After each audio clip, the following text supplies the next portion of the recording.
Hello Overwatchers, I'm Lore Master XE, and today I wanted to share with you the top 10 things that you didn't know about Overwatch.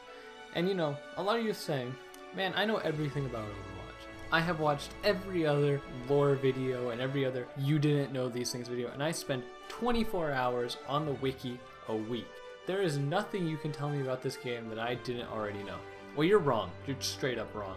I have 10 things compiled here that you definitely didn't know. So without further ado, let's get you learned. Class is in session and I'm the teacher.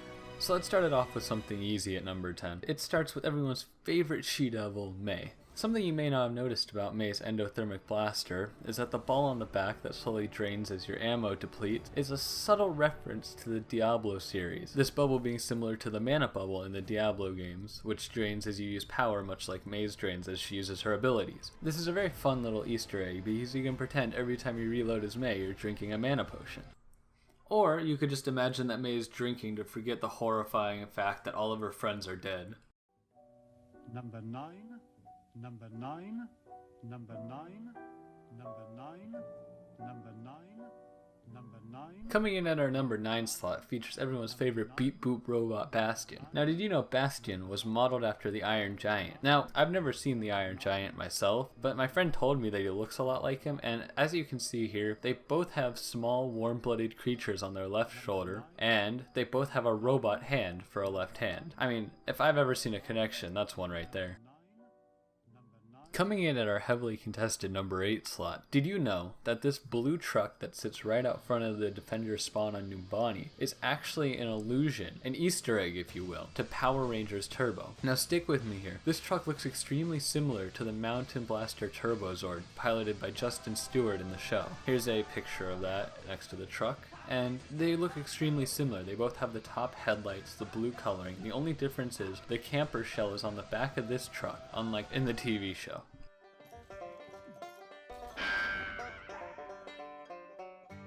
Rolling into our number 7 slot is everyone's favorite gunslinger, Jesse McCree. But did you know that McCree isn't only his last name, but his nickname? According to the Liquipedia article, Jesse McCree's middle name and nickname is also McCree. That's all there is to this one.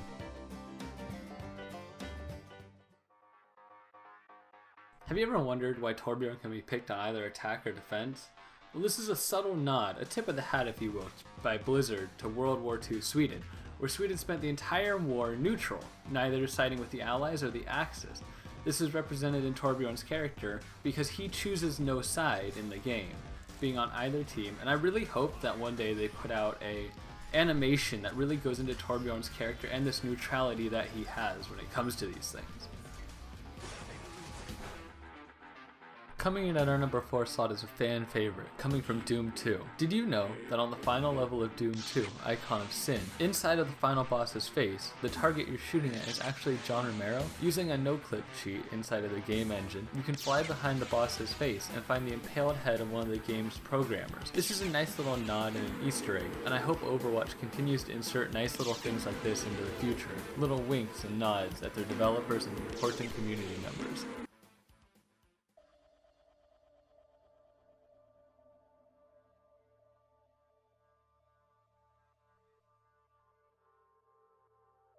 Okay, we're on to number 3 now, so we're getting into the nitty-gritty of things. But did you know that Soldier 76's number, 76, wasn't chosen for any lore reason or any random chance of numbers? In fact, in a blog post made by Jeff Kaplan, the game director, in a response to people wanting hero pick and bans, he drew an allusion to hockey, saying that he's a huge hockey fan and that he grew up in LA during the Gretzky era. Now what does this have to do with Soldier 76, you may add? Well, Andrew Peters was the only player to see any extensive NHL playing time while wearing the number 76. He started his career in 2000 after Gretzky had ended in 1999. Now the only connection isn't hockey between these two. If you take a look at them side by side, you can tell that the inspiration for Soldier 76's origin skin is heavily taken from Andrew Peters on the ice. You notice the semblance between the two, and it makes you wonder how much of 76's backstory that we don't know about may have been modeled after Andrew Peters himself. Maybe 76 used to be a hockey player himself, and he was noticed on the ice by the military organization that injected him with superhuman juices.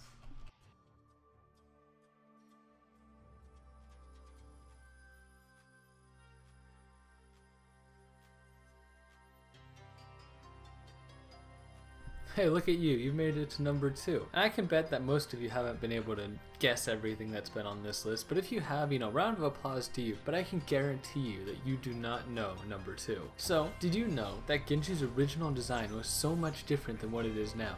I'm talking before Overwatch, before Titan. This information comes to me from an informant I have at Blizzard. I can't reveal who he is at risk of his life. Blizzard is very secretive about this, and they thought they've destroyed all last traces of this character design. But the clues are still in the game. If you look at Genji's name, Gen equals like, and G equals a small table. That's right. Genji's original design in Overwatch, in Titan even, was supposed to be an end table. He was supposed to be a lot more stealth-based character where you could hide in plain sight without people noticing him and come up with his sword and get in, much like the spy in Team Fortress 2 actually. But they scrapped this idea as Blizzard doesn't like the idea of melee-only characters, and they went for a more human design for Genji in the end, which I find quite sad because I think the end table from its concept art looks like it could have been an incredibly diverse and interesting character. But we'll never know how it plays out now since Blizzard has destroyed all evidence of its existence. I mean, I'm probably gonna have to go into hiding for showing you this. And now, for what everyone's been waiting for, number 1. I can guarantee you that nobody knows this one. So Reaper is a character wrapped in Enigma, but because of the extra $20 you can spend to get 5 extra skins in the game, we know that his actual name is Gabriel Reyes. Now Reyes in Spanish translates to king, so we take our look to King's Row to find out more about this character. And what we found in this map will shock you. As you leave the first attacker's spawn, take a left into the house and you'll notice a picture of the Gateway Arch, which stands in San Luis. Looking at the actual arch itself, it's 630 feet tall. If we take 630 and turn that into a date, it becomes 6/30, June 30th. What happened on June 30th, 1962? The Los Angeles Dodgers' Sandy Koufax pitched his first no-hitter in a game with the New York Mets. Now in 2012, in St. Louis, the Miami Marlins versus the Cardinals. In this game, Jose Reyes broke up a no-hitter in the 7th inning, much like the no-hitter in 1962. Jose Reyes now plays for the New York's Mets. In 1962, the Mets were formed, and in August 5th, 1962, Marilyn Monroe was found dead, which led to, in 1973, Elton John writing Candle in the Wind about Marilyn Monroe. Also in 1973, Lucha Reyes died. He was a Peruvian singer, and 11 years before he died, 4,000 people were killed in an avalanche in Peru. 4,000 people were also killed because of plasma emissions from the Ark of Gabriel. The Ark of Gabriel is a secret Russian weapon that not much is known about. And while we're on the topic of the Russians, in 1973, Uncle Feda, His Dog and His Cat was written by Edward Uspensky, and in the movie adaptation of it, the cat is voiced by Oleg Tabakov.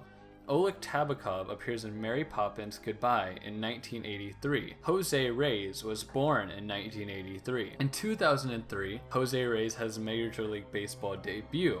The same year, Alfonso Reyes gets a silver medal in Sweden during Eurobasket competitions. Now you might know where I'm going with this Sweden bit, but Torbjorn is also from Sweden, and he's 57. 57 is the same number worn by Gabriel Bordeaux on his jersey. Gabriel Bordeaux is a hockey player, and need I remind you that Jeff Kaplan loves hockey. The point of all of this is, Reaper wouldn't exist in Overwatch if it weren't for Jeff Kaplan's love for hockey and his love for the player Gabriel Bordeaux. Half of Reaper's actual name is from Gabriel Bordeaux. And I just think that this is all incredible, that Jeff Kaplan went through so much work to honor a player that he really loved. And there you go, folks, the top 10 things that you definitely didn't know about Overwatch. I just wanted to say a big, shout out to anybody who actually sat through and watched all of this, and yeah, you're great.